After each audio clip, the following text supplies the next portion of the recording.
Ուրեմն հիվանդը դարաբում է ձնգան հոդերի արթրոզից, շատ ուժեղ ցավեր ուներ, երբ որ մեզ այցելեց, որը դեղորայքով չէր լավանում, եւ մենք առաջարկեցինք ֆիզիոթերապիա, ինչպես տեսնում եք, ուրեմն կատարում ենք ձնգան հոդերի ֆիզիոթերապիա, օգտագործում ենք իմպուլսային թերապիա եւ լազերային թերապիա, բավականին ցավերը մեղմացել է, ինքը ահավոր շարժման սահմանափակում ուներ, չէր կարողանում ձալվել, չէր կարողանում շարժվել ընդհանրապես, բայց ինչպես որ հիմա տեսնում եք, արդեն ցավերը մեղմացել է ահագին եւ ձնգան հոդի շրջանում այդուցը նվազել է եւ շարժումները ավելի թեթևացել է, սահմանափակումներ չունենք, ինչպես տեսնում եք լազերել ենք անում,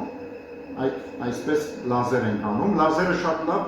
ցավերի համար շատ լավ է, ձնգան հոդերի այդուցն է թեթևացնում, բորբոքումն է նվազեցնում բավականին եւ մկանների լարվածությունն է թուլացնում բավականին։ Այսօր կատարեցինք 8-րդ գրեթե 8-րդ պրոցեդուրան, իհարկե ձնգան արթրոզը մաշվածությունը չի վերանա, ինքը քրոնիկ խնդիր է, բայց ցավերը, բորբոքումը, շարժման սահմանափակման համար շատ լավ է ինքը օգնում։ Ինչպես եք զգում, ցավերի փոփոխությունը զգում եք առաջին օրվա հետ համեմատած։ Շատ լավ։ Ահա։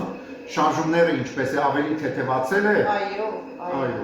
Առաջին օրը չէր կարողանում ընդհանրապես ծալել, մի քիչ կարող եք ծալել։ Ահա, ծալեք, մինչև վերջ։